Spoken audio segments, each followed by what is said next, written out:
Primera de Pedro, capítulo 1. El texto que titula este sermón es «Sed santos porque yo soy santo». Y «Sed santos porque yo soy santo», fijaros que aquí el apóstol Pedro dice «escrito está», escrito está. Esa es la autoridad que tiene la palabra de Dios. Dios ha hablado y ha quedado escrita, y aquello que Dios ha escrito a través de hombres que Él utilizó en el pasado son el alimento, la guía, la dirección, la exhortación, el consuelo, todo aquello que nosotros como hijos de Dios necesitamos para vivir una vida de santidad, una vida de fidelidad y una vida en la cual Cristo, nuestro Rey y Salvador, sea el centro. Por eso, cuando el apóstol Pedro dice, escrito está, nos está llevando a las escrituras del pasado. Todos aquellos textos en los cuales en el libro de Levítico, el libro de la santidad por excelencia, Dios habla y dice a su pueblo que sea santo porque su Dios es santo. Nadie puede vivir una vida de pecado voluntario, como decíamos ahora, decía el hermano Marco en la Santa Cena, una vida de práctica voluntaria del pecado y decir que Dios, el Dios 3 veces santo, es su Dios. Eso es una incongruencia total. Y es verdad que caemos en pecado. Y el apóstol Juan, en 1 de Juan, nos lo dice. Si alguno hubiere pecado, abogado tenemos para con el Padre. Y la sangre de Jesucristo nos limpia de todo pecado y nos libra del mal que hay en nosotros. Por eso, esa exhortación del apóstol, cogiendo las palabras del Antiguo Testamento en las cuales Dios a su pueblo de entonces y su pueblo de ahora, nos dice, sed santos porque yo soy santo.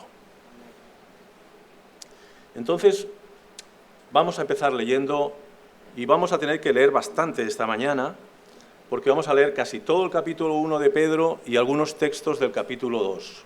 Pero vamos a empezar con una enseñanza imperativa. No sé si habéis oído hablar alguna vez en términos teológicos de lo que es el indicativo en teología y lo que es el imperativo. Yo os explico así a grandes rasgos. El indicativo es una verdad que está revelada en las Escrituras, que es el cimiento, el consuelo y donde realmente nuestra vida se edifica. Ese sería el indicativo. Y veréis que en muchas epístolas y en muchos textos de las Escrituras encontráis esa parte de la verdad que nos enseña, y luego hay una segunda parte que es el imperativo.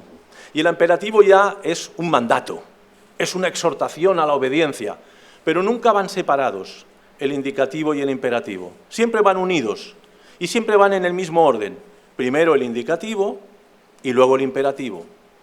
Si fuese el imperativo suelto, sin la enseñanza que nos lleva a vivir esa obediencia, podríamos caer en el legalismo. Hay muchas religiones que mandan y mandan y mandan, y no hagas esto y no hagas lo otro, y haz esto y haz lo otro. Pero ¿en base a qué? Por eso os digo que el indicativo es fundamental y siempre va primero. Entonces ahora os voy a leer, y vamos a leer juntos, parece que estará puesto, Primera de Pedro, capítulo 1, versos del 13 al 25 y 2, 1, 2 y 3. Daremos tiempo a que lo encuentre el hermano, pero podéis ir vosotros buscando en vuestras Biblias. Yo voy a leer de la Reina Valera del 60, Primera de Pedro 1, verso 13.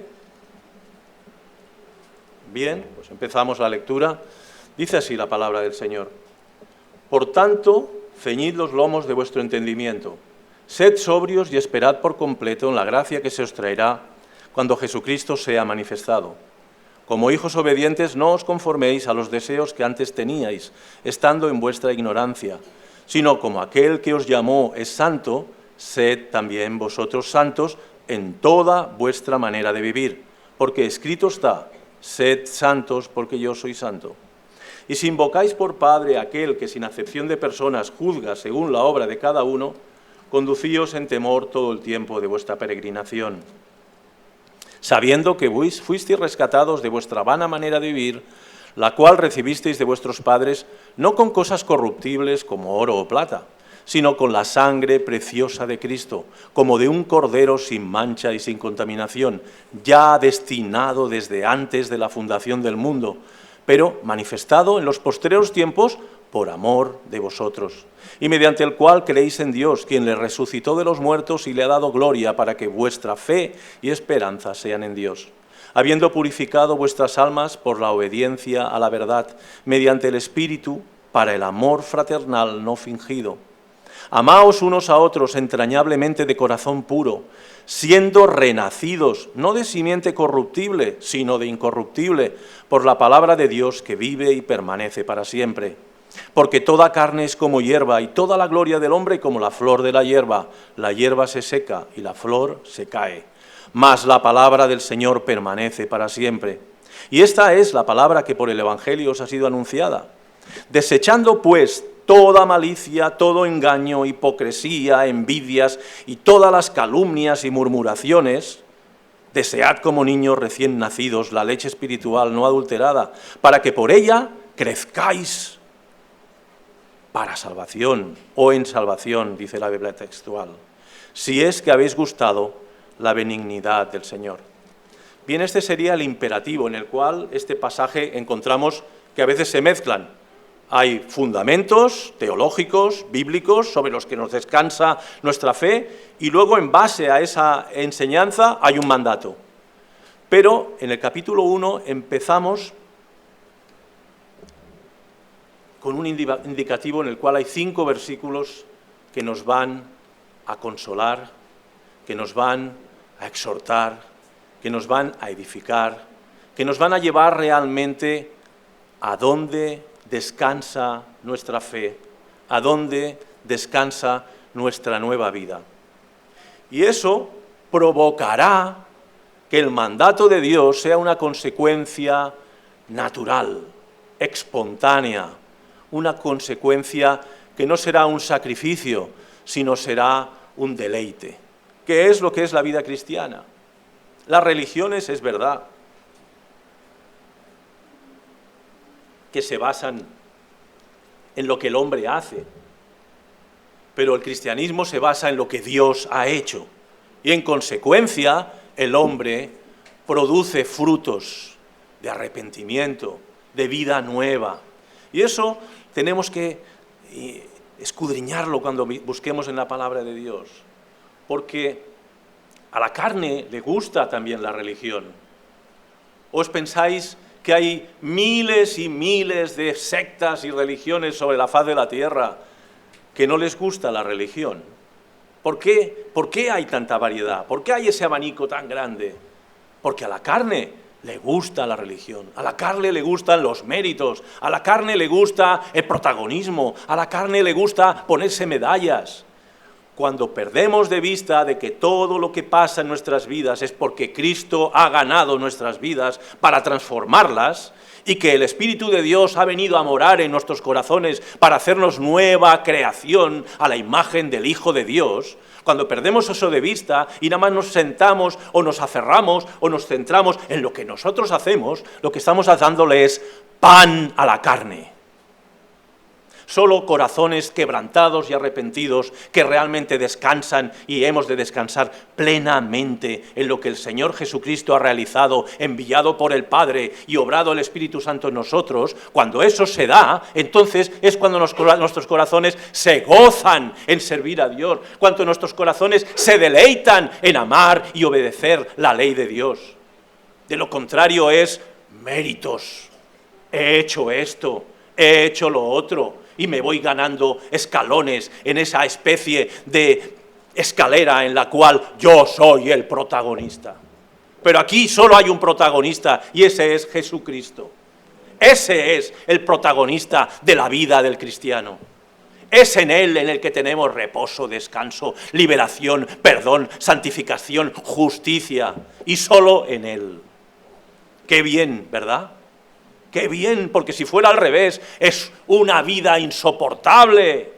Testigos de Jehová, mormones, católicos romanos, obras y obras y obras, y nunca saben si han hecho suficiente. Pero nosotros sabemos que Cristo ha hecho lo suficiente. Ahora, eso no quita que el resultado de nuestra fe es que Dios nos llama a ser santos. A ser santos, porque Él, el que nos ha unido así para no dejarnos ir nunca, es santo. Y la vida de Dios, que es santo, vive en nuestros corazones por la fe en el Hijo de Dios. Y el resultado es que nuestras vidas van a ser transformadas. Ahora, como hemos leído en los versículos del 13 en adelante, Dios de vez en cuando nos exhorta a vivir en santidad, a despojarnos del pecado, y lo iremos viendo.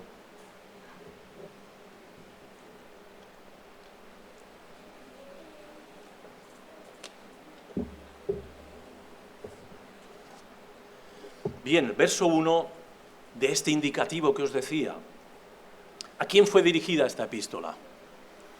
A hombres y mujeres expatriados de la dispersión en el Ponto, Galacia, Capadocia, Asia y Bitinia.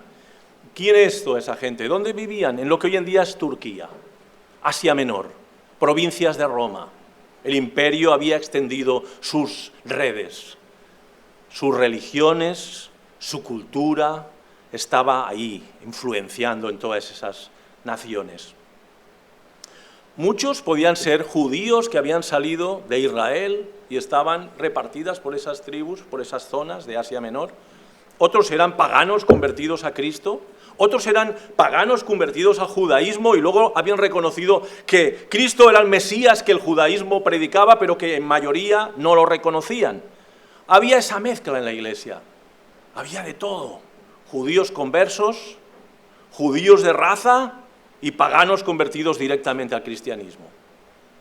Vivían una época de persecución. Nerón gobernaba en Roma. ¿Sabéis un poco, ¿no?, de la historia de Nerón? ¿Sabéis que fue uno de los grandes perseguidores de la Iglesia? Que quemó y sacrificó en el circo de Roma a infinidad de hermanos nuestros. Lo dio comer a los leones, los crucificó, les pegó fuego. Y eso es lo que hacía Roma con los cristianos. Bien, pues esa carta del apóstol Pedro estaba destinada a hombres y mujeres que creían como nosotros en Cristo y que estaban sufriendo. Y que si no estaban sufriendo ya, veían que el sufrimiento les llegaría. Por lo tanto, es una epístola consoladora, al mismo tiempo que exhortadora. Es una epístola que Dios envía a un pueblo que sufre. Y todos y cada uno de nosotros tiene sufrimientos. Es verdad que hoy en día no nos martirizan, es verdad que hoy en día no nos persiguen aquí, en nuestro país, o en algunos de los países de los que provenís vosotros, pero sí que es verdad que hoy en día en Siria hay cristianos perseguidos, que en Arabia Saudí hay cristianos perseguidos, que en zonas diversas, ya no solamente por musulmanes, sino por otro tipo de creencias, en la India los hinduistas están persiguiendo a cristianos. Y esta epístola es una epístola que trae consuelo a todos aquellos a lo largo de la historia de la fe y del pueblo de Dios que sufren por causa del Evangelio. Pero al mismo tiempo les llama a mirar al cielo y esperar la venida de aquel que traerá la promesa de una herencia eterna para todos los que hemos creído en él. Qué bien, qué gozo y qué paz el saber que el Dios que se ha ido, nuestro Rey y Salvador, vendrá a rescatarnos en la situación en la que nos encontremos. Y cada uno puede experimentar o puede reflexionar sobre su situación. Dice que el Señor no tardará. Llevamos 2000 años esperándole, pero la promesa es que Él no tardará. ¿Qué quiere decir? Que solamente si literalmente viene el Señor Jesús ¿vamos a estar consolados? No, el Señor nos dice que Él no tardará a consolarnos, que Él no tardará a consolarnos en nuestras tribulaciones. No sé si habéis experimentado alguna tribulación y habéis experimentado el consuelo del Señor al lado vuestro, porque esa es la promesa, que Él está cercano a los que le invocan de veras. Y a veces parece que solamente, y es verdad, hemos de esperar su regreso, pero también saber que Él está cercano a los que le invocan de veras, a consolarnos, a librarnos, a fortalecernos en medio de la prueba en la cual nuestra fe está siendo pulida, limpiada de hojarasca, limpiada como se limpia el oro de aquello que no es oro. ¿Y cómo se limpia el oro de aquello que no es oro? Por fuego. De la misma manera, nuestra fe va a ser probada a lo largo de nuestra vida, porque juntamente con nuestra fe también llevamos muchas cosas que no son fe. Y eso tiene que ser limpiado, para que realmente lo que quede es la fe depositada en el Hijo de Dios, que ha venido a buscar y a salvar lo que se había perdido y que volverá otra vez. Bien, dice el verso 2, y esto es muy importante que lo tengáis presente en relación con esos dos conceptos que quiero que queden claros y que cuando leáis vuestras Biblias busquéis los indicativos y los imperativos y siempre veáis que primero está el indicativo y luego el imperativo. Porque aprenderéis mucho, aprenderemos mucho cuando sepamos discernir este orden. Elegidos según la presciencia de Dios Padre en santificación del Espíritu para obedecer y ser rociados con la sangre de Jesucristo. Fijaros que el apóstol les coloca en el marco adecuado. Han sido elegidos por Dios Padre, en el verso 2, santificados del Espíritu Santo con un propósito, obedecer y ser rociados con la sangre de Jesucristo.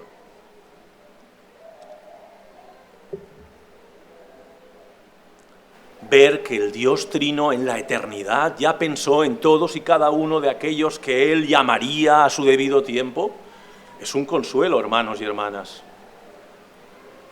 Saber que Dios en la eternidad ya pensó en todos y cada uno de nosotros y de todos aquellos que nos precedieron y de aquellos que vendrán, porque todos y cada uno de los que Dios llama es porque Dios en la eternidad ya nos eligió. Doctrina fundamental. Una doctrina fundamental para que cuando vienen los problemas, realmente nuestra fe sea purificada. Nuestra vida descanse plenamente en algo que tiene que ver con Dios y no tanto con nosotros. Nosotros somos fe falibles, lo decía el hermano, el pastor Marco. Somos falibles. Somos débiles, somos incrédulos, somos pecadores arrepentidos, pero pecadores. Por lo tanto, descansar en las promesas y en las verdades de Dios son lo que realmente nos hacen mantenernos a flote, mirando a aquel que tiene control y poder sobre todo lo creado, aquel que no solamente nos ha creado, sino que nos ha recreado y nos ha dado una nueva naturaleza, la de hijos de Dios.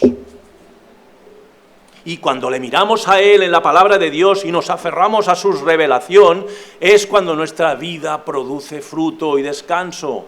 Elegidos según la presciencia, el anticipado conocimiento. Y no es que viera en nosotros algo que valía la pena, no. Sabía lo que somos y lo que íbamos a hacer. Y aún y así nos eligió de una manera concreta, definida, personal, por nombre, a todos y cada uno de los que el Señor eligió en la eternidad.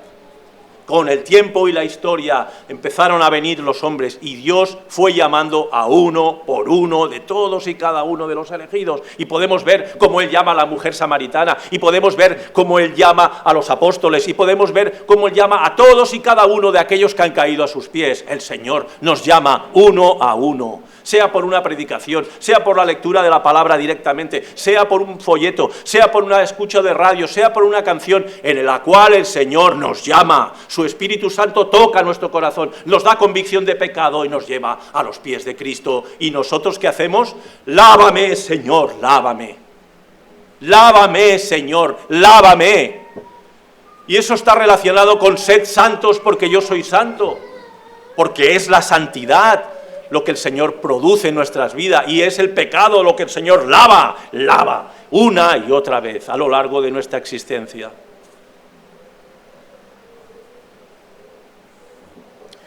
Verso 3, bendito el Dios y Padre de nuestro Señor Jesucristo, que según su grande misericordia nos hizo renacer para una esperanza viva por la resurrección de Jesucristo de los muertos.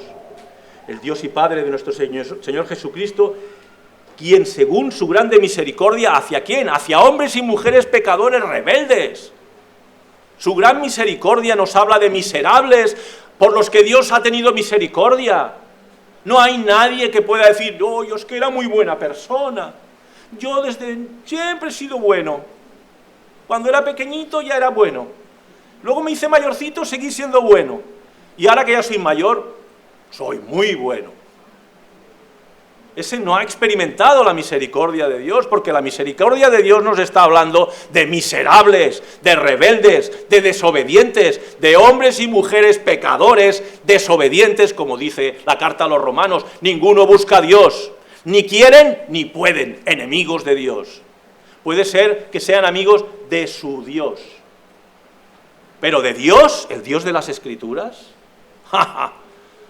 la Biblia dice que no. El Dios de las Escrituras no es ese Dios que lo tenemos ahí en una vitrinica y le pedimos lo que nosotros queremos y Él nos lo concede. Ese no es Dios. Ese no es el Dios de la Biblia.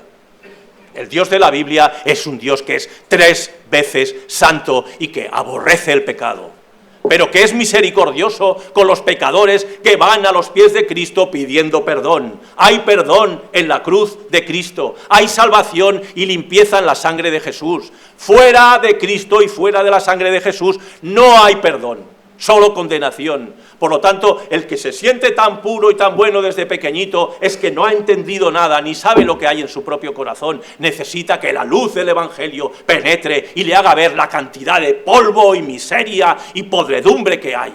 Y esa es nuestra realidad, o esa ha sido nuestra realidad. Y si no ha sido, clamemos al Señor para que abra nuestros ojos y nos haga ver lo que realmente hay en lo profundo de nuestro corazón. Pero Dios es misericordioso, bendito el Dios y Padre de nuestro Señor Jesucristo, que según su grande misericordia nos hizo renacer, hermanos. Fijaros que ya hemos visto, primer punto, el Dios Trino pactó en la eternidad, indicativo. El Dios Trino pactó en la eternidad salvar a un pueblo formado de hombres y mujeres de toda lengua, pueblo, raza y nación. Y eso ya lo destinó, lo dirigió, lo pactó y dijo, así se hará. El Padre eligió, el Señor Jesucristo dijo, yo iré y los buscaré y los salvaré y pagaré por sus pecados. El Espíritu Santo dijo, yo iré y viviré en ellos y les daré convicción de pecado y les daré fe en el Hijo eterno y en su sangre redentora. Y eso desde la eternidad. Y a su debido tiempo, cada uno de esos pactos que Dios hizo en la eternidad se fue cumplimentando. Ahora estamos en el verso 3. Nuevo nacimiento. Dios produce el nuevo nacimiento en aquellos hombres que estaban siendo perseguidos y que veían realmente las cosas difíciles. Pero en nosotros también, que vivimos aquí en Hospitalet, en Sabadell, en Barcelona, en Cataluña, en España, en Europa. ¿Nos van a perseguir? Pues no se sabe, es posible que nos persigan, pero cada uno de nosotros cuando testificas de que mira, yo no hago esto, ¿y por qué no lo haces? Pues mira, porque mi Dios es santo y yo creo en ese Dios y quiero vivir santamente, verás si no te van a perseguir. Porque que se rían de ti es un tipo de persecución, o que se mofen a tus espaldas, o que te den de lado, depende de qué temas estén hablando, es un tipo de persecución, no es muy dolorosa, pero hay gente que le duele que le den de lado, hay gente que le duele que lo tengan apartado, o que no sea del grupo de los favoritos, porque es raro, es rara, no hace lo mismo que nosotros, ni se comporta como nosotros, por lo tanto ya hay un tipo de persecución. Pues bien, ese Dios y Padre de nuestro Señor Jesucristo es el que nos hizo renacer para una esperanza viva por la resurrección de Jesucristo de los muertos. Renacer, hermanos y hermanas. Renacer es lo que hemos hecho todos y cada uno de vosotros y nosotros, los que hemos sido bautizados en Cristo, hemos renacido, hemos renacido. Hasta el día en que pasó, nosotros éramos hijos de Adán. Y conforme a Adán era lo que hacíamos, desobediencia, pecado, sin esperanza, con una sentencia sobre nuestras cabezas que le fue dada en el Edén, muriendo morirás. Esa era nuestra expectativa, muriendo morirás. ¿Os acordáis, no? Génesis, que le dice el Señor, si comes, muriendo morirás. Y esa era nuestra experiencia. Pero cuando conocimos al Señor, renacimos a una nueva vida. Y en vez de morir, lo que tenemos ahora es una promesa: viviremos eternamente. Ya no es morirás, sino que viviremos eternamente. Que es verdad que un día este cuerpo va a morir, pero nuestra alma no morirá. Y un día estos cuerpos que se están deteriorando, muriendo, nos estamos muriendo, por eso nos hacemos mayores, porque nuestras células llega un momento que dejan de reproducirse y estamos muriendo, y llegado el momento el cuerpo muere y el alma del no creyente va al lugar de juicio, a la espera del día en el que sus almas y cuerpos serán resucitados y arrojadas al infierno. Pero en el caso nuestro, que ya nos dice el Señor que viviremos eternamente porque hemos sido unidos a Cristo, el segundo Adán, que viviremos para siempre, no solamente tenemos la esperanza de que nuestras almas vivirán para siempre, sino que nuestros cuerpos serán resucitados y serán a la imagen gloriosa de nuestro Rey y Salvador Jesucristo, que hoy en día está sentado con cuerpo y alma pura en los cielos. Y que estamos esperando que vuelva, para que el día que Él vuelva, nuestros cuerpos, si aún estamos vivos, sean transformados, nuestras almas totalmente purificadas, y entonces dice que estaremos siempre con el Señor, en un cielo nuevo y en una tierra nueva, donde mora la justicia. Eso realmente da consuelo, ¿verdad? ¿Os da gozo? Si supieseis que luego cuando salgamos de aquí, tenemos que ir toda la semana con miedo de que no nos detengan, igual tendría que hablar un poquito más flojo y tendríamos que tener las ventanas cerradas, si eso pasase. Pero ahora imaginaros que la situación fuese así. ¿No iríais con gozo y decir, bueno, qué más da lo que me puedan hacer? ¿Qué más da lo que me puedan decir? ¿Qué más da lo que puedan intentar o las calumnias que puedan decir? Yo sé en quién he creído. Yo sé en quién he creído. Yo sé quién sostiene mi alma. Yo sé lo que Él va a hacer conmigo. Yo sé que Él me va a tener siempre con Él. Y que voy a vivir en un mundo nuevo donde la justicia, la bondad, la perfección va a ser el todo en todos, porque Cristo va a ser todo en todos y cada uno de sus redimidos. ¡Qué gozo! ¡Qué preciosidad! ¡Qué maravilla!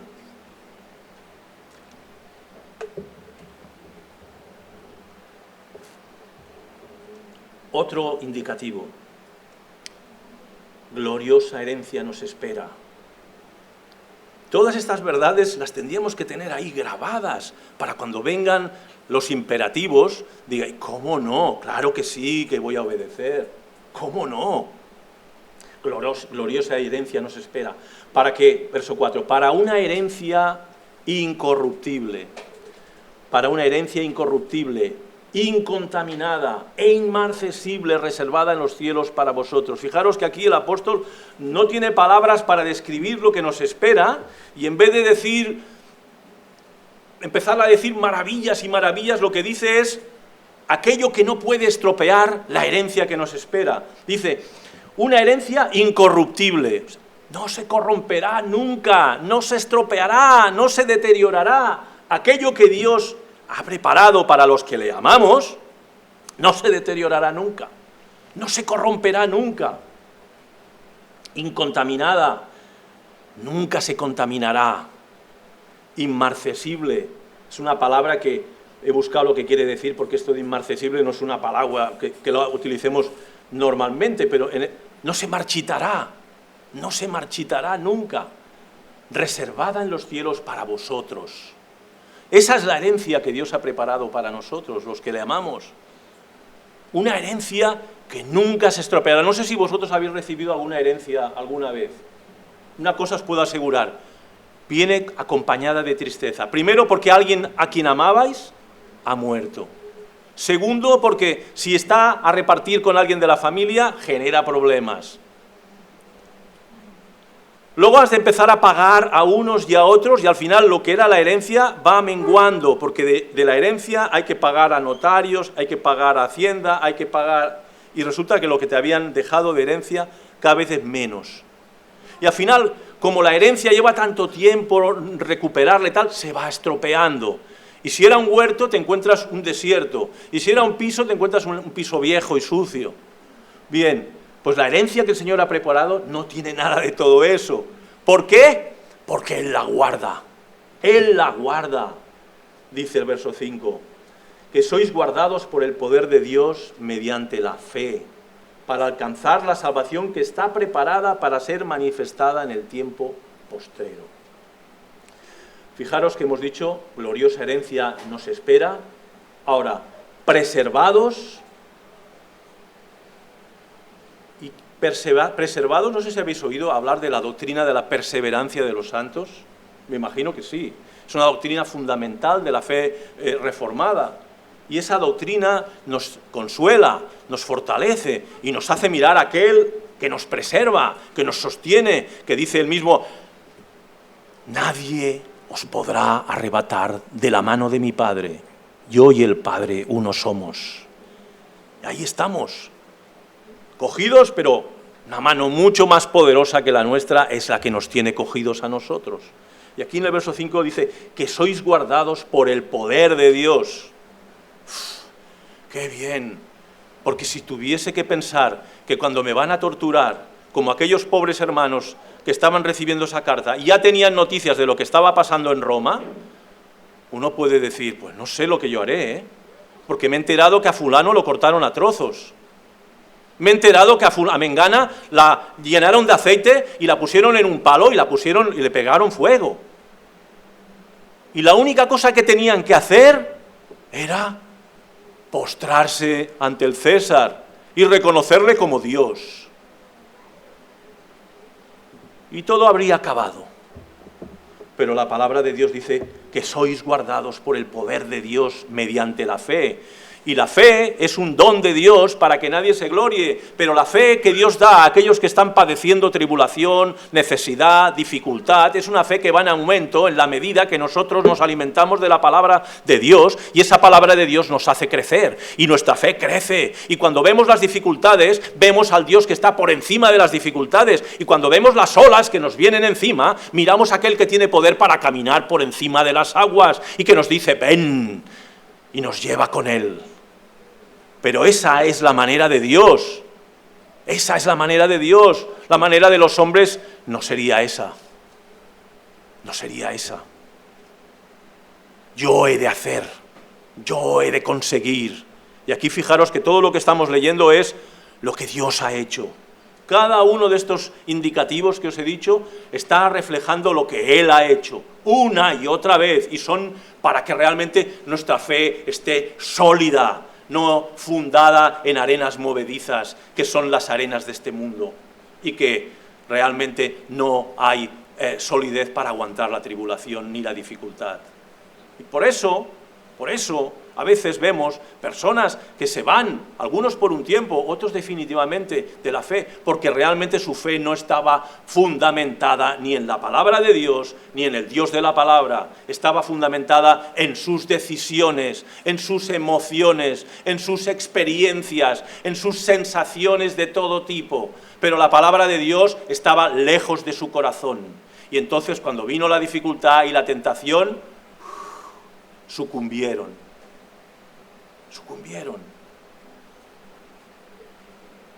Por eso la palabra de Dios es tan importante. Por eso Dios es tan claro y contundente. Y luego veremos un texto en el cual veréis, bueno, de hecho lo hemos leído. Desead como niños recién nacidos la leche espiritual no adulterada, para que por ella crezcáis en salvación. Para salvación, dice la Reina Valera. La textual dice en salvación. Porque ya somos salvos, pero vamos a seguir siendo salvados del pecado. Por eso la exhortación a sed santos, porque yo soy santo.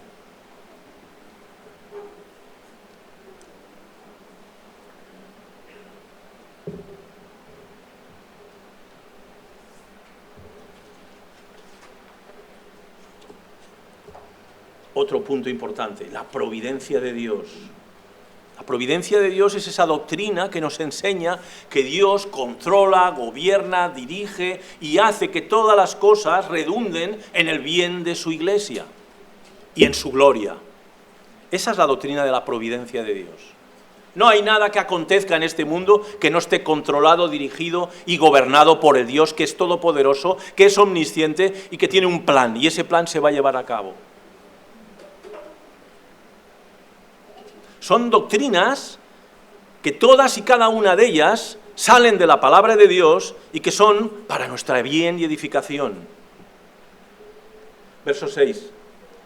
En lo cual vosotros os alegráis, aunque ahora, por un poco de tiempo, si es necesario, tengáis que ser afligidos en diversas pruebas. Y no digo tentaciones, la palabra de Dios dice pruebas. Dios no tienta a nadie, pero Dios prueba a su pueblo. Prueba, prueba, prueba. Muy diferente a tentación. Tentación está relacionada con pecado. La prueba está relacionada con purificación, con transformación. Y en este sentido concreto, eso es lo que el apóstol les dice a estos hermanos que estaban en una situación de persecución, de prueba. Les está diciendo que nos alegremos en todo lo que hemos escuchado hasta ahora, aunque ahora por un poco de tiempo, y realmente ¿qué es el tiempo comparado con la eternidad? ¿Qué es la vida del hombre comparada con la eternidad? Esta semana ha fallecido un compañero mío de trabajo. En 2 meses ha partido de este mundo. En 2 meses. Había superado un cáncer de cuello, ya estaba bien, se había olvidado de todo. Habíamos hablado alguna vez del Señor, yo le había dicho, ¿quieres que ore por ti? Me dio las gracias, que orase por él. Estuvimos contrato, volvió otra vez a trabajar, ha estado 1 año trabajando. En ese proceso tuvo un accidente de moto trabajando, también súper lesionado. En ningún momento interés ni acercarse a las cosas del Señor. Y había superado un cáncer, luego un accidente de moto, y ahora otra vez el cáncer en otra parte de su cuerpo.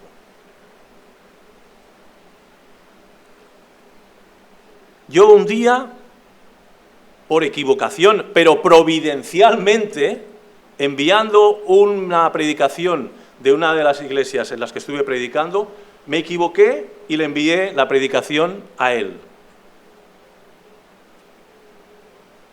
Dios hará que mi casa sea casa de oración para todos los pueblos. Vi que lo leyó, no comentó nada. No he vuelto a hablar con él. Falleció y lo enterraron ayer sábado. La providencia de Dios tiene muchas maneras de llevar a los hombres a través de las dificultades a los pies de Cristo y también de llevarlos a condenación. Yo no sé si de todo lo que hablamos y de todo lo que él escuchó en ese sermón y las oraciones que se hicieron por él han llevado fruto. No sé si lo veré algún día en el cielo o estará en el infierno. Pero lo que sí que sé es que Dios habló a su corazón, sea para bendición o sea para maldición. Y así ha sido con muchos de nosotros. Y así, algunos, yo no sé si todos los que estáis aquí son creyentes o no, o algunos son familiares interesados, o otros, pues bueno, acompañan a sus esposos o a sus esposas. Lo que sí que os puedo asegurar es que Dios habla y pica y llama a la puerta una y otra vez. Pero la paciencia y la misericordia de Dios tiene un tiempo. Y nadie podrá decir, yo no sabía que tú existías, que tú enviaste a tu Hijo, que tu Hijo murió en una cruz, para que mis pecados fueran perdonados y para que yo pudiese tener vida eterna. Si uno rechaza a Cristo, ese tiempo, cuando se acabe, será como el arca del diluvio. Cuando se cerró la puerta ya no hubo manera de salvarse. Todos fueron ahogados en aquel mar que descendía del cielo. A la diferencia de Noé y su esposa y sus 3 hijos y las esposas de sus hijos, que edificaron la barca y guardaron todas aquellas especies en el arca, y que llegado el momento la puerta se cerró y sobrevivieron.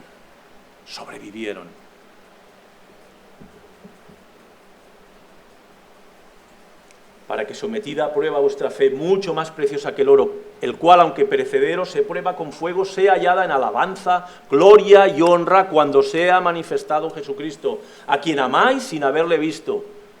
Amamos al Señor sin haberlo visto, hermanos y hermanas. ¿Por qué? Porque Él nos ha amado primero. Pero es que luego hemos experimentado su amor, su cuidado, su protección, su paciencia, una y otra vez a lo largo de nuestra existencia. Y eso es porque Dios nos eligió antes de la fundación del mundo. Y eso es porque el Espíritu Santo nos apartó. Esa es la palabra que quiere decir santificar. No solamente quiere decir que vamos siendo santos, sino que Dios nos ha apartado, nos ha puesto aparte del mundo. Somos la iglesia, somos el pueblo de Dios, no somos el mundo. Somos un pueblo apartado por Dios, santos, santificados, a quien amamos sin haberle visto, creyendo aunque ahora no lo veamos, os alegráis con gozo inefable y glorioso. Y si no es así, es porque alguno de los medios de gracia que deberíamos de estar comiendo y practicando, lo hemos dejado apartado. Si hemos dejado de comer la palabra de Dios, nuestras almas están raquíticas, sedientas, secas. Si hemos dejado de orar, que es la consecuencia de no leer la palabra de Dios, porque ¿qué le vas a decir a Dios si no lo conoces? ¿Qué le vas a decir? Si el conocimiento que tenemos nosotros de Dios no es una emoción, no es una experiencia, aunque produce emoción y experiencia, pero realmente el conocimiento de nuestro Dios es un conocimiento que viene por el escuchar y comer rumiando la palabra de Dios. ¿Y rumiar qué quiere decir? ¿Sabéis lo que hacen, no? Las vacas y todos estos animales rumiantes, ¿no? Comen y vuelven a comer, mastican, llega ahí a su primer estómago y luego vuelven a comer, lo vuelven a resurgitar, me parece que se dice, y lo vuelven a masticar y lo vuelven a tragar. Y así hemos de hacer con la palabra de Dios, hemos de meditarla, hemos de profundizar, hemos de leer y volver a leer y meditar. ¿Y qué dice aquí?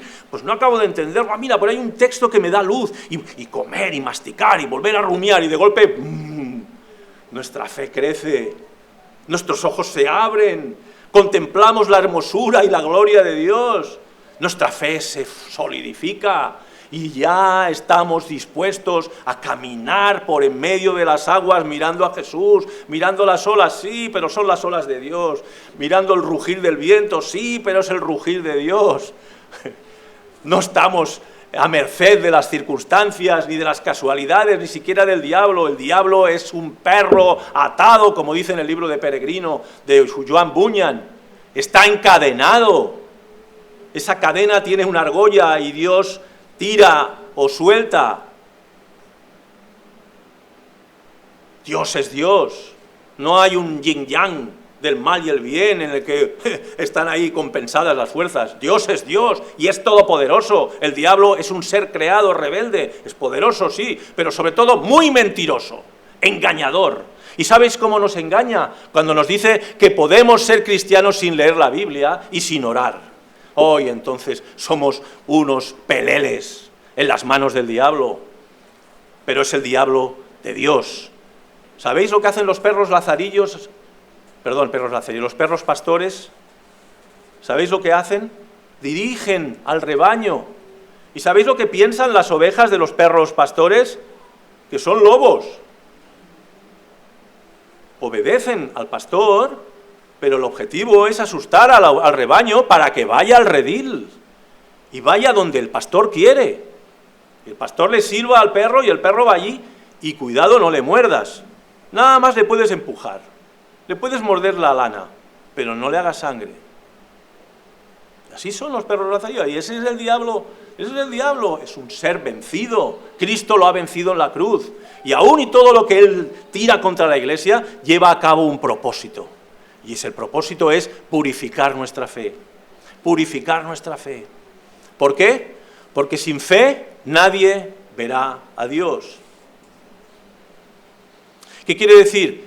Que si nuestra fe es tan pequeña, tan floja, que mira que aún y el Señor nos da esperanza, le dice que si vuestra fe fuese como una caña quebrada, Él no la desechará, y si fuera como un pábilo que humea, tampoco. ¿Sabéis lo que es un pábilo que humea, no? Es una mecha que hace olor y humo, no hace luz, y dice que no la apagará, ese pábilo que humea.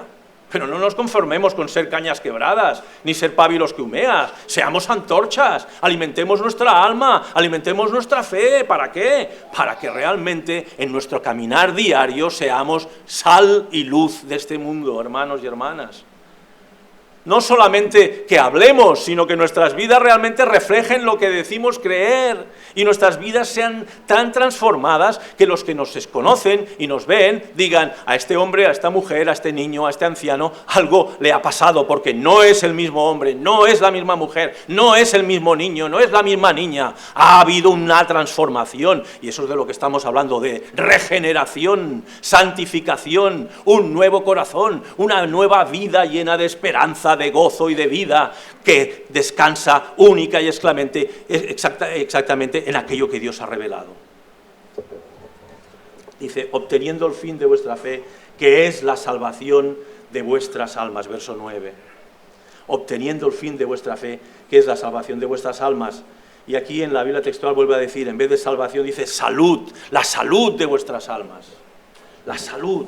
Y nos está hablando ahí de esa transformación gloriosa en la cual Dios se glorifica, porque Él es el que está haciendo la obra, pero nos dice que nosotros nos involucremos. Versos 10, 11 y 12, los leeremos así rápidamente. Y aquí otro énfasis indicativo: el Redentor pagó con su sangre. El Redentor pagó con su sangre. Los profetas hablaban de la gracia destinada a nosotros. El Espíritu de Cristo que estaba en ellos anunciaba los sufrimientos de Cristo y las glorias que vendrían tras ellos. Los que os han predicado el Evangelio lo han hecho por el Espíritu Santo enviado del cielo, y los ángeles anhelan mirar lo que está sucediendo. Fijaros, hermanos y hermanas, salvación por Cristo. Los profetas que profetizaron, ¿qué profetas profetizaron? Hombre, está claro que Isaías 53 es clarísimo, Isaías 52 es clarísimo, que habla claramente de los sufrimientos del siervo de Jehová, el Mesías sufriente, que pagaría por los pecados de su pueblo, que sería herido y con su sangre nos compraría y redimiría. Isaías 53 y 52, meditadlos. Pero toda la Biblia, todos los profetas hablaban de Cristo. A lo largo de toda la historia del pueblo de Israel en el pasado se habla del Redentor. Ya en Génesis 3:15 hay una promesa a Adán y Eva, cuando después de haberles dicho que muriendo moriríais, les dice que una semilla, un descendiente de la mujer aplastaría la cabeza de la serpiente, pero que a su vez él sería herido en el calcañar. Bien, pues ahí empiezan las profecías de un Redentor, de un Salvador que sufriría, que sería herido, que pagaría por nosotros y en nuestro lugar. Y a lo largo de toda la Escritura, en el Antiguo Testamento, podéis ir encontrando promesas en todos los profetas, en los Salmos, Salmo 22, los sufrimientos de Jehová, del Hijo eterno de Dios, y así uno tras otro. Los profetas que profetizaron la gracia destinada a vosotros inquirieron y diligentemente indagaron acerca de esta salvación, escudriñando qué persona y qué tiempo indicaba el Espíritu de Cristo que estaba en ellos, el cual anunciaba de antemano los sufrimientos de Cristo y las glorias que vendrían tras ellos. A estos se les reveló que no para sí mismos, sino para nosotros, todos nosotros, administraban las cosas que ahora os son anunciadas por los que os han predicado el Evangelio por el Espíritu Santo enviado del cielo, cosas en las cuales anhelan mirar los ángeles. Y anhelan mirar los ángeles en el original es que se inclinan para mirar, como si desde el cielo estuviesen mirando todo lo que está sucediendo aquí, en la tierra, en el tiempo y en el espacio. Están ahí, deseosos de aprender cómo la gracia y la misericordia del Dios 3 veces santo ha llevado a cabo esta salvación y esta redención tan gloriosa de coger a hombres y mujeres pecadores, rebeldes, obstinados, y así somos, y así éramos. Pero si no fuese por la gracia de Dios, volveríamos a nuestros antiguos caminos, como el cerdo vuelve al cieno. Si no fuese por la gracia de Dios que nos sostiene, que nos guarda, que nos protege, todo lo que hemos leído, indicativos. Es Él el que nos sostiene, es Él el que nos guarda, es Él el que nos proteja. Es Él el que hace que perseveremos en este caminar. Y eso lo tenemos que tener presente. Entonces, en base a todos estos indicativos que hemos estado, que ahora os los digo así de golpe, el Trino Dios pactó en la eternidad nuestra salvación. Él nos hizo nacer de nuevo. Una herencia gloriosa nos espera, guardada por Dios mismo para nosotros. Nadie nos la quitará, ni nos la puede robar, ni menguar. Preservados por Dios hasta el fin. La providencia de Dios purifica nuestra fe hasta el día de Jesucristo. Se manifestará en gloria. El Redentor Jesucristo pagó con su sangre nuestro rescate para que Él sea Señor de nuestras vidas. Todo esto son indicativos que ahora, cuando llega el imperativo, nos harán entender por qué el apóstol Pedro a estos hombres y mujeres que estaban siendo perseguidos, les manda que hagan esto. Verso 13. Por tanto, y este por tanto, cada vez que veáis este por tanto, por lo cual, viene algo en la Escritura. No está puesto porque sí. Por tanto, en base a todo lo que hemos estado hablando en este tiempo que llevamos, por tanto, ceñid los lomos de vuestro entendimiento. Sed sobrios y esperad por completo en la gracia que se os traerá cuando Jesucristo sea manifestado. Ceñid los lomos, ¿qué quiere decir? Sabéis que aquella gente llevaban túnicas. Voy rápido, porque parece que sí que lo sabéis, ¿no? Bien, pues ellos cuando tenían que trabajar, se cogían las túnicas, se las remangaban y con el cinto se lo cogían a la cintura y lo que era por los suelos les quedaba por aquí. Y podían correr, podían trabajar, podían actuar de una manera sin ningún estorbo. Bien, pues eso es lo que nos está diciendo el apóstol Pedro. Por tanto, ceñid los lomos de vuestro entendimiento. O sea, no dejéis que nada ni nadie os mueva de aquello que habéis aprendido. Ceñid los lomos. Es una actitud activa. No es algo pasivo que nos tenemos que dejar. Bueno, pues sí, vale, el Señor hizo.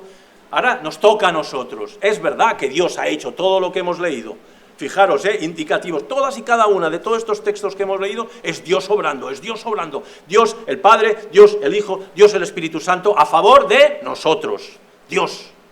Y ahora nos toca a nosotros. Por tanto, ya que sois todo esto es vuestro, Dios ha provisto todo esto para vosotros y Él os guarda, y no solamente os guarda a vosotros, sino que guarda vuestra herencia, aquello que anheláis y esperáis, cuando el Señor Jesucristo, nuestro amado Salvador, venga. Por tanto, ceñid los lomos de vuestro entendimiento, sed sobrios y esperad. Fijaros que por un lado está hablando de ceñid los lomos, que habla de trabajo, y por otro lado, sed sobrios y esperad. Y son dos verdades que parece que se chocan, ¿no? Ser activo y esperad. Pues no, porque tenemos que tener esas dos actitudes. Por un lado, esperamos la venida del Señor, que es algo que nosotros no podemos forzar, y tenemos que tener esa actitud de expectación, como el amado que mira en el horizonte y ve que su amada llega, o como la amada que mira en el horizonte y espera y ve que su amado llega. Y esa es una actitud expectante. Estoy mirando. Pero por otro lado está diciendo que no dejemos de mirar, que no dejemos de esperar, que tengamos actitud de espera, paciente, sobria, pero por otro lado que ciñamos los lomos de nuestro entendimiento, que no dejemos que entren cosas que realmente no son palabra de Dios a nuestra mente, que nuestra mente realmente esté conformada, que esté gobernada, que esté modelada por la palabra de Dios. ¿Por qué? Por lo que he dicho antes, si no, enclenques. ¿Quién quiere ser enclenque aquí? Nadie, ¿verdad? Nadie. ¿O sí? Yo pensaba que erais más efusivos. Pues yo no quiero ser enclenque, yo quiero ser fuerte en Cristo. Fuerte en Cristo. Porque ya es difícil la vida. Si encima no comemos, como comentaba el pastor, si encima no comemos, pues nos vamos a quedar desnutridos.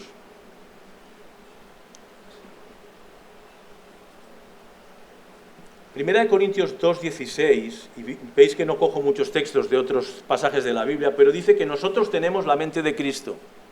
Tenemos la mente de Cristo cuando nacimos de nuevo. Todos los que aquí han nacido de nuevo han experimentado un cambio de mente, de pasar de Dios a amar a Dios, de no ser agradecidos con Dios a ser agradecidos con Dios, de pasar del pecado a ser sensibles al pecado. ¿Por qué? Porque nuestro pecado llevó a Cristo a la cruz. Y eso es un cambio de mente. Ha habido un cambio de mente. Cuando pecamos, ¿qué sucede en nuestro corazón? Nos sentimos mal, nos arrepentimos. ¿Pasaba eso antiguamente en nuestras vidas? No creo. Alguno un poco que tenía ahí una moral más buena, pero la realidad de lo profundo del corazón, aquellos pecados que nos gustaban, nos sentíamos arrepentidos cuando los practicábamos. Y cuidado, que no estoy hablando solo de pecados sexuales. La avaricia es un pecado. El ganar y ganar y ganar y ganar dinero, eso es un pecado. Dice el apóstol que estemos contentos con lo que tenemos. Siempre se habla de los pecados sexuales y los pecados del dinero parece que no sean pecados. Son pecados, la avaricia es un pecado. Bien, por lo tanto, ¿qué hemos de esperar en la gracia que se os traerá? Hemos de esperar con esa mente renovada. ¿Cuándo? Cuando Jesucristo se manifieste. ¿Cómo? Completamente sobrios, por completo y sobriamente hemos de esperar. Expectantes, como os decía, como la amada que espera a su amado, como la iglesia que espera la venida de Cristo. Verso 14. Como hijos obedientes, no os conforméis a los deseos que antes teníais estando en vuestra ignorancia. Y aquí ya no está hablando que somos hijos de Dios, pero hemos de ser hijos de Dios obedientes, como hijos obedientes. Sed santos porque yo soy santo. Si algo caracterizó la vida de nuestro Rey y Salvador Jesucristo, el segundo Adán es la obediencia. Obediente en todo. Él cumplió todos los mandamientos, Él cumplió todas las ceremonias, Él cumplió todo aquello que Dios había mandado.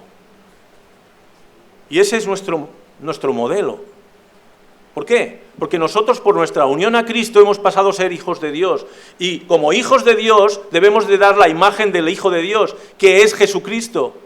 Por eso decía, si alguien piensa que puede vivir una vida de pecado y practicar el pecado y decir que Dios es su Padre, está engañadísimo. Dios no es un Dios que convive con el pecado y que no le afecta. Por eso en la lectura del partimiento del pan, si alguien toma del pan y de la cena del Señor y del vino indignamente, juicio come y bebe para sí. Y muchos están enfermos, sigue diciendo, y muchos mueren.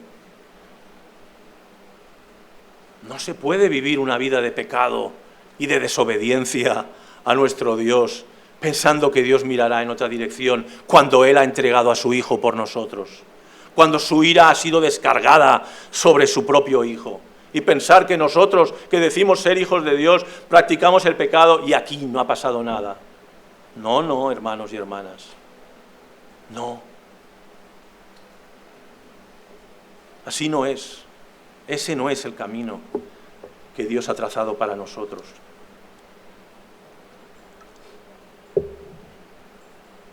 Como hijos obedientes, no os conforméis a los deseos que antes teníais. Y claro que vamos a tener que dejar muchas cosas de nuestra vida pasada. Claro que sí, claro que sí. No quiere decir que vamos a tener que ser todos iguales al pastor. Marco es Marco, Juan Manuel es Juan Manuel, yo soy yo. Pero Cristo es el que va a ser formado en todos y cada uno de nosotros. No quiere decir que todos vamos a sonreír igual, ni todos nos vamos a comportar como si fuéramos marionetas o clones. No. Pero vamos a ser santos, con nuestro carácter, con nuestra personalidad modelada y transformada y regenerada. Si teníamos caracteres de ira, eso tiene que ser transformado. Y Dios nos va a trabajar de la manera que al final nosotros quebrantados vayamos una y otra vez a decirle al Señor, lávame más y más de mi maldad, límpiame de mi pecado, transforma mi carácter, que sea un hombre fuerte cuando tengo que serlo, pero que no me airee, que no me airee. Claro que a veces hay que poner las cosas en su sitio y hay que hablar con claridad y contundencia, pero sin ira, sin ira. Como hijos obedientes, no os conforméis a los deseos que antes teníais, estando en vuestra ignorancia. Pero ahora conocemos, por eso era tan importante dejar claro todos estos versículos del principio del capítulo 5. Estábamos en ignorancia, pero ahora que sabemos todo eso, sabemos todas estas verdades, ¿podríamos seguir viviendo así y decir somos hijos de Dios, somos hermanos, vamos a la iglesia a cantar al Señor, pero yo mi vida el resto de la semana es un desastre? Y encima ni me arrepiento, o me arrepiento cuando llego a la iglesia, pero los otros 6 días de la semana, no. Qué lejos está de la verdad de la palabra de Dios eso.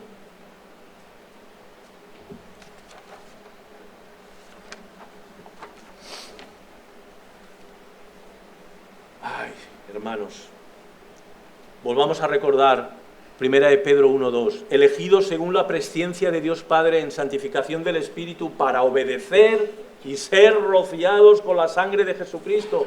Obedecemos al Señor, pero a veces desobedecemos. ¿Y qué hacemos? Ser rociados con la sangre de Jesucristo, arrepentirnos de ese pecado que hemos cometido, de esa actitud inadecuada, de esa mentira, de esa murmuración, de esa calumnia, de ese rencor, de esa hostilidad. ¿Y qué hacemos? Ser lavados por la sangre de Jesucristo. ¿Y entonces qué hacemos? Obedecer, dejar el pecado atrás.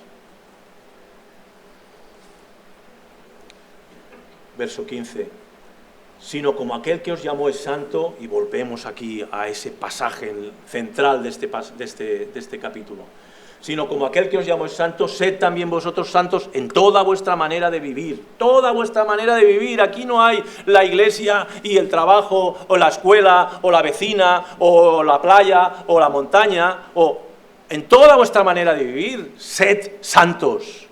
¿Por qué? Porque yo soy santo. Y yo estoy en todas partes, estoy en la iglesia, estoy en el trabajo, estoy en la montaña, estoy en el campo, estoy en la escuela, estoy cuando estáis jugando a fútbol. No vale hacer falta y penalti y tirarse al suelo, que es mentira. Eso es una mentira también, no me ha tocado, pero yo me tiro porque hemos ganado, vaya, penalti y gol. ¿Eso está permitido? No, eso es mentira. Eso es mentir. Ha sido un golpe, pero yo me tiro por los suelos y es mentira, sale la moviola y luego ves que ni la ha tocado. Eso los creyentes cuando jugamos a fútbol no lo podemos hacer. No vale ganar de cualquier manera. Yo no juego a fútbol, pero sé que a veces cuando juegan a fútbol se dan, y todos son creyentes. Entonces, hermanos, en toda vuestra manera de vivir, no hay aquí diferencia. Toda vuestra manera de vivir, todos los momentos, porque escrito está. Yo no sé si lo tienes preparado, los textos que tenemos.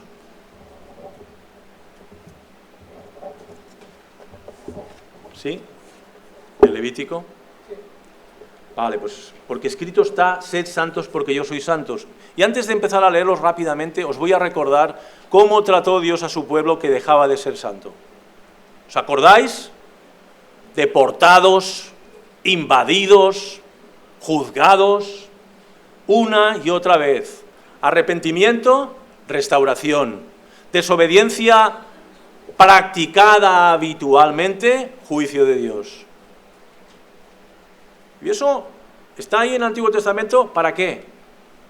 Para que nosotros lo tengamos en cuenta, ¿verdad?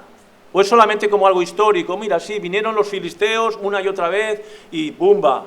Y luego vinieron los asirios, y luego vinieron los babilonios, y luego los romanos, y luego se quedaron sin templo, y al final se quedaron sin nada. Y cuando vino su Mesías no lo reconocieron.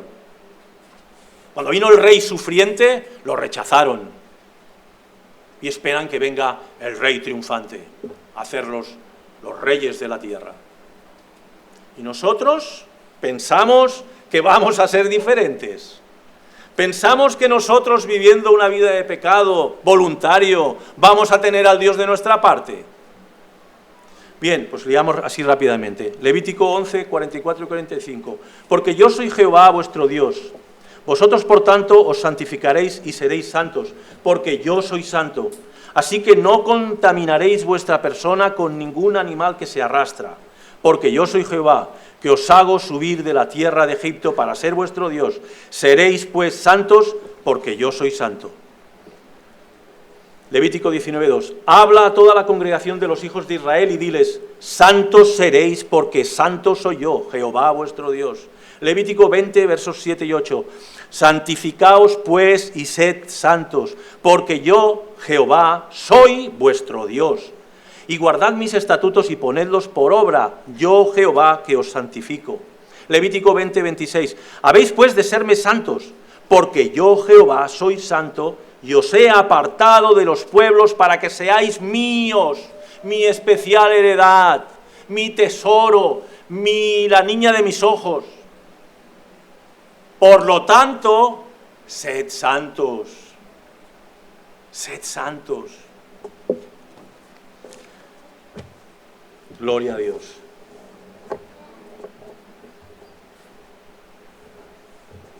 Pedro enseñaba cómo tenemos que vivir ante el Dios Santo, verso 17. Y si invocáis por Padre, todos, ¿verdad?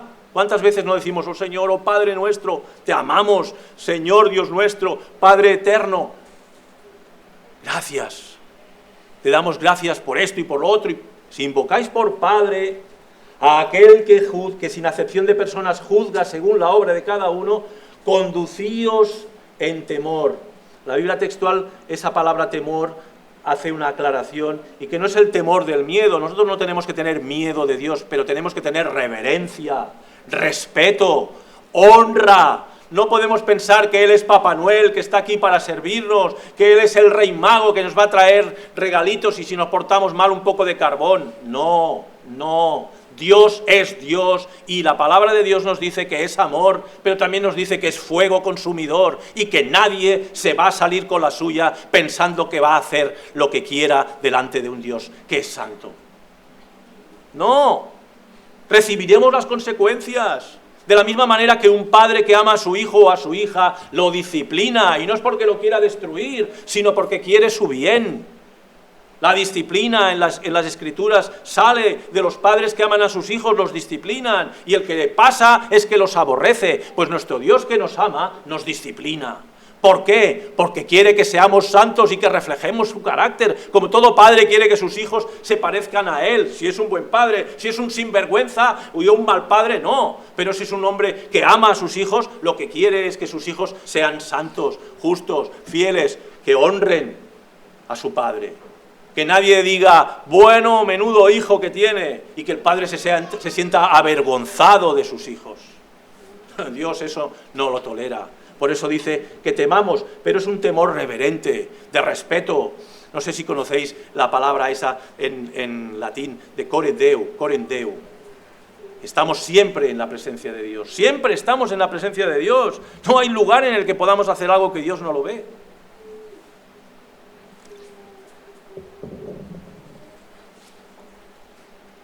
No hay lugar en el que Dios no esté. Eso puede ser un problema para aquellos que quieren vivir de espaldas a Dios, pero para los que realmente hemos experimentado la presencia, el deleite de Dios, eso es una bendición. Saber que Dios está siempre con nosotros, que está aquí, pero luego cuando salgamos y vayamos en el coche y aquel que se nos cruza y que nos frena de golpe, también está ahí. Cuidado con lo que le decimos. Claro. Yo trabajo conduciendo en Barcelona, por eso os hablo de algo que conozco. Claro, y me tengo que estar ciñendo la mente y decir, no, Jordi, no, frena, calla, ya. Shh. Señor, cambia mi carácter. Una y otra vez. Y cada vez veo que el Señor está cambiando más mi corazón y mis reacciones, aun y cuando debería frenar el coche y quitarle el carnet y rompérselo, porque es un peligro para el tráfico.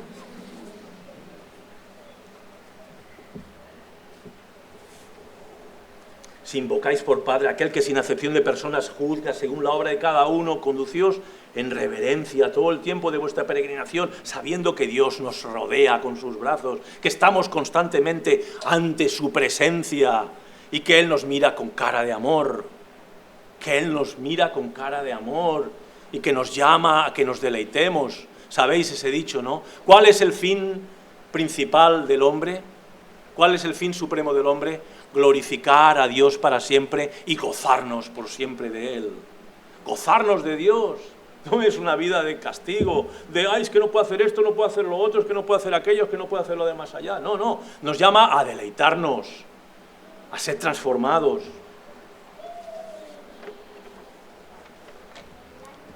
Los escogidos fuimos rescatados por la sangre preciosa de Cristo. No lo podemos olvidar nunca esto.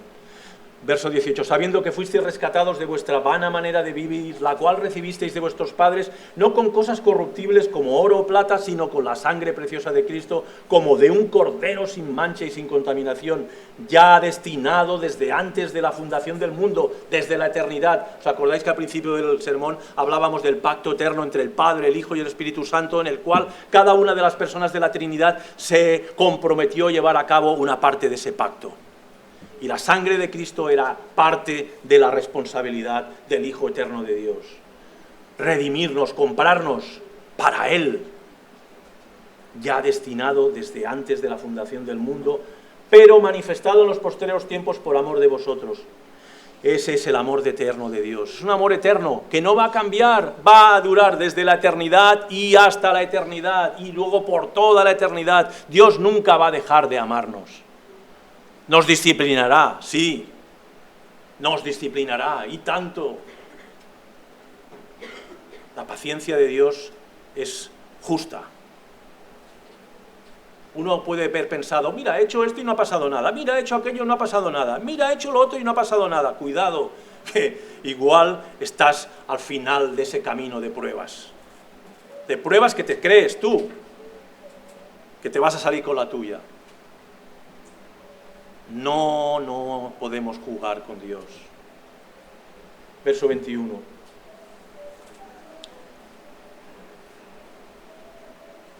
Y mediante el cual creéis en Dios, quien le resucitó de los muertos, le ha dado gloria para que nuestra fe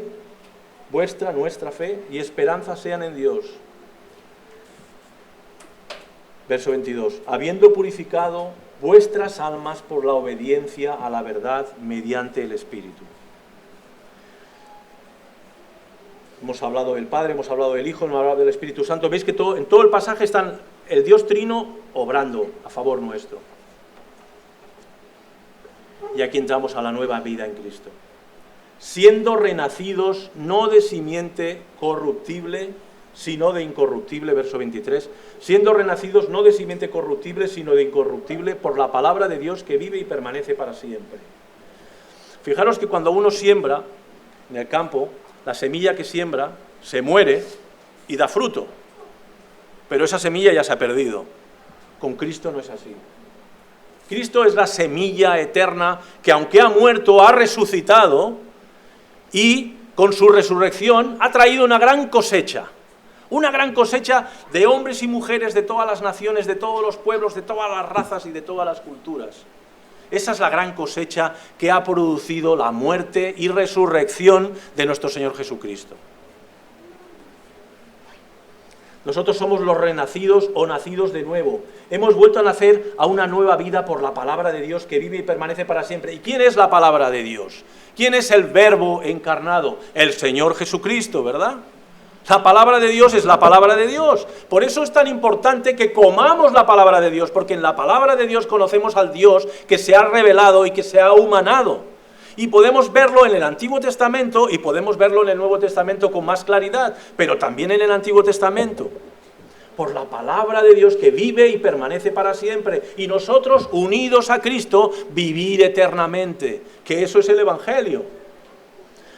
Al contrario de la simiente corruptible que muere y desaparece, Cristo vive para siempre y nosotros con Él.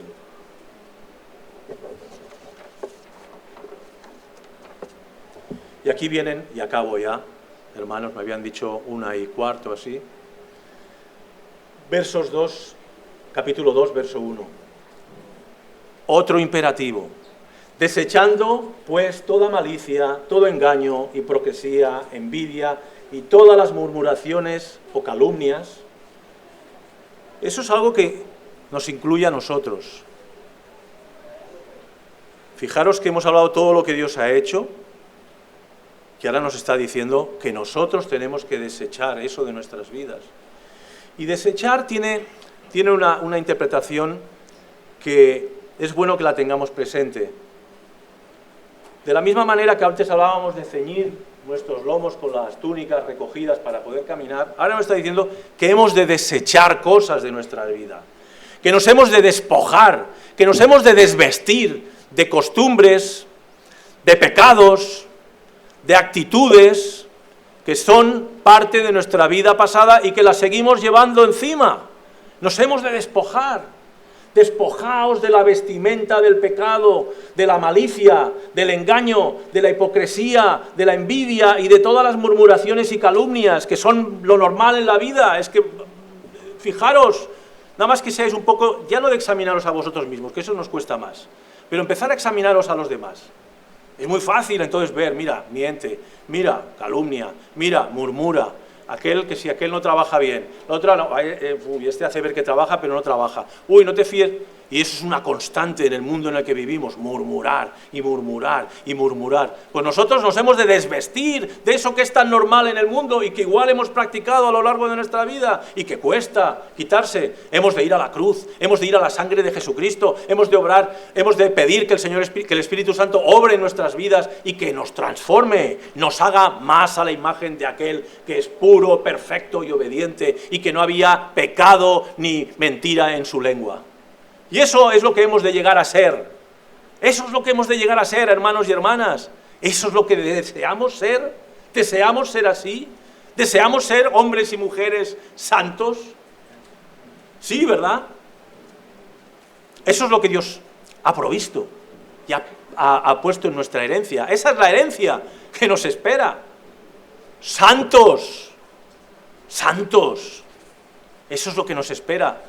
Y no habrá nada de lo que avergonzarnos en nosotros. Ya no existirá el pecado ni una pequeña mala hierba.